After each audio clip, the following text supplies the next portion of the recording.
How's it going? It's Lee here from Walking Derbyshire. Normally would be out in the Peak District today, but because of lockdown, we're stuck here at home. So I thought I'd do something slightly different. I had a mate at the beginning of the year was asking me about coming out walking, and he wants to start coming out in 2021. He was asking me what equipment to take because he's not a walker. He's got no idea of the outdoors or what to bring. So I thought I'd show you what I take out with me and in my rucksack. A lot of the videos you find on YouTube tend to be a little bit over the top. I've got everything in there, including the kitchen sink. So what I've got in here is pretty much what I take out with me all year round. So this is my rucksack. It's a Berghaus Arrow 30. Now it's probably slightly bigger than you need for a day sack. However, I don't mind carrying extra equipment, and I don't mind having a bit of weight on my back. A lot of people like to travel light, but for me, I feel like it actually builds my stamina up, having a bit of weight. So this is the Berghaus Arrow 30. It's not a bad rucksack. I wouldn't say it's the best I've ever had. It could do with a few more pockets, I feel. It's got a nice big cavity to stuff equipment in, but it does lack a couple of pockets. You've got a couple of different straps and things to put your trekking poles if you carry those. There's also a waterproof cover, which is handy for when it's raining. It's meant to have this flow technology on the back, which doesn't really work. It's meant to stop you sweating, let your back breathe, but that doesn't really work. So what do I actually carry? Well, first off, in the side pockets, I've got these water containers. I carry two of these. I actually really like. They're not vacuum, so you can't put tea in them or anything, but they are really great for just carrying water. It's better than carrying a plastic bottle around. I've had these for ages, and it just helps the environment rather than chucking away plastic. So these are my water vessels. At the top we've got, this is actually my dog bowl. No need to buy any fancy things from the pet shop, just have an old yogurt pot or something like that. Very light again, so that's for Alfie, isn't it, mate? Also carry a first aid kit, so always have one of these in my backpack. Have used it on several occasions. Sometimes people get cut on barbed wire, so it's mainly the plasters that we use, but it's always worth having some form of first aid kit in your bag. Also have a compass, so this is a silver compass. I do know how to use this. Obviously there's no point bringing a compass if you don't. I would highly recommend learning how to read a map and compass. However, I don't really use this when I go out hiking. This is just there as a backup. So I do have a map, I do have a compass, but primarily I use my mobile phone with an app called View Ranger. Now, a lot of people might shoot that down saying you should use your map and compass first. You know, we're not climbing up K2. It is the Peak District. There is civilization very close by.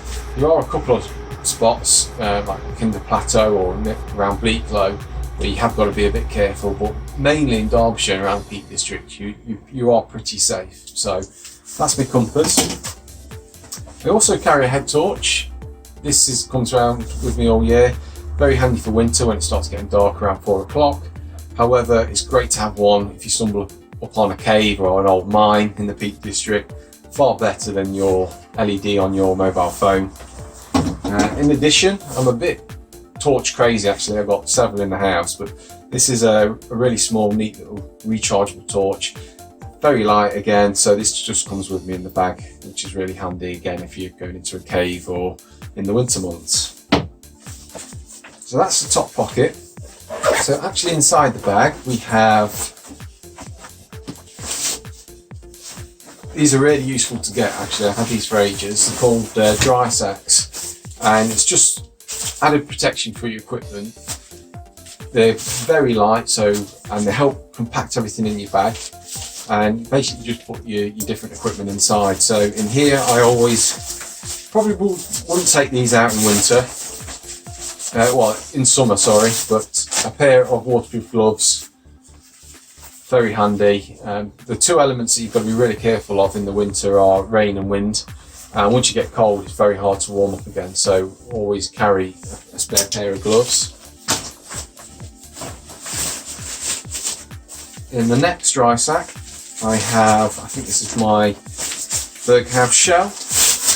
I carry this in winter and summer because we can get downpours in the summer. Very lightweight again. It's a nice little jacket, this one. Great for keeping the wind off in the winter. And like I say, weighs next to nothing. Waterproof, windproof, and highly valuable to have in your bag. Next we have another dry sack, and then here I have a few essentials I like to carry with me. So, would you believe it, we've got another torch. This is a wind-up one. Just in case the batteries fail on the others, it's always handy to have a mechanical wind-up torch. Spare battery for the torch. We've also got a lighter in case we need to make fire. I have this pocket knife which has various tools in it. The main one being this nice sharp knife. You never know when you might need to use it. Bit of string, you never know. One of these emergency blankets that if you get injured or you've got a member of your party, just wrap it around them. It keeps the heat in. Highly valuable, very cheap, very light, worth having on you. A USB cable, I've got a power bank in my bag, and a pair of tweezers. Again, you never know when you might need a pair of these, and especially for the dog, for Alfie, when he's had ticks in the past, you can just get them out with these. So the final thing, I thought that was the final bag, but it's not. It's just the power bank that I was discussing earlier. Very valuable, especially if you're using your mobile phone for navigation, like I do. This is about, I think it's about 10,000 milliamps.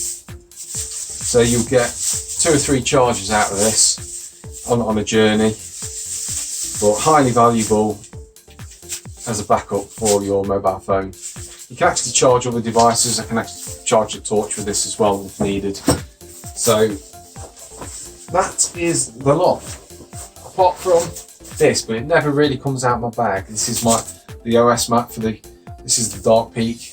There's been times where I've used it a lot in the past, but no, that stays in my bag and is there for backup. So that's it. That's what I take to the Peak District. Hope you found it useful. Let us know what you take out on the Peak District. I don't know if I'm missing anything, but hope you found it useful, and I'll hopefully be seeing you all a little bit later on in 2021. Take care, and I'll hopefully see you soon.